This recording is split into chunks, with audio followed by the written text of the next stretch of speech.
Hey guys, like I did in the video in which I gave you a book review as a way of revising the subject matter for one of my exams, I figured I could give you a brief summary of the first couple of chapters that I've been studying for my last exam. The course is called English as a Germanic Language, and we deal mostly with the book Comparative Typology of English and German, written by John Hawkins. Basically, the book compares the grammars of modern English and modern German and tries to discover the areas of major contrast and the reasons for the differences between these two languages that relatively recently have separated from a common West Germanic ancestor. The first chapter of the book deals with the biggest and most obvious difference between English and German, which is the case system.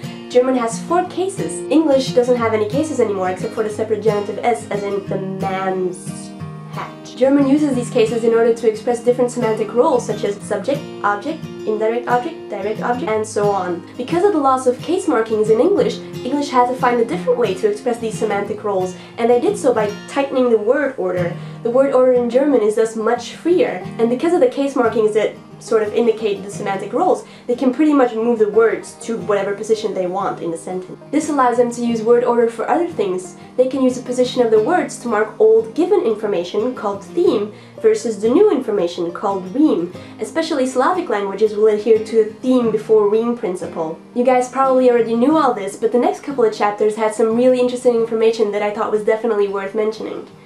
In English, there's been a tendency to merge words with similar meanings in order to get rid of the small semantic nuances. German speakers are forced to make certain semantic distinctions that can be left unspecified in English. For example, the English verbs to put on and to take off require more specialized verbs in German, depending on the kind of article of clothing that is being put on or taken off. German generally distinguishes between affected objects and affected objects.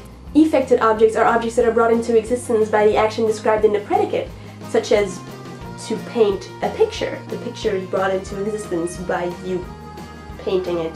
And affected objects are already existing objects that are involved in the action described by the predicate, such as to paint the wall. The wall is already existing, hopefully, and you're just painting it. In order to say to paint a picture, Germans would use the verb malen. I don't know how to pronounce German words. Whereas to paint the wall, they would use the verb anmalen or bemalen. German even uses different verbs for killing and shooting depending on whether the victim is animal or human. The course mentions that while English does possess more specified verbs, there's a general inclination in normal conversation to use the broader ones. Anyways, those are the first couple of chapters of my book. I hope you enjoyed my little summary, and for those of you who are incredibly bored by typology, as I am at times, I will try to put up a news clip very soon. Thanks for watching, I hope you're all well, leave a comment, and see you soon! Peace out!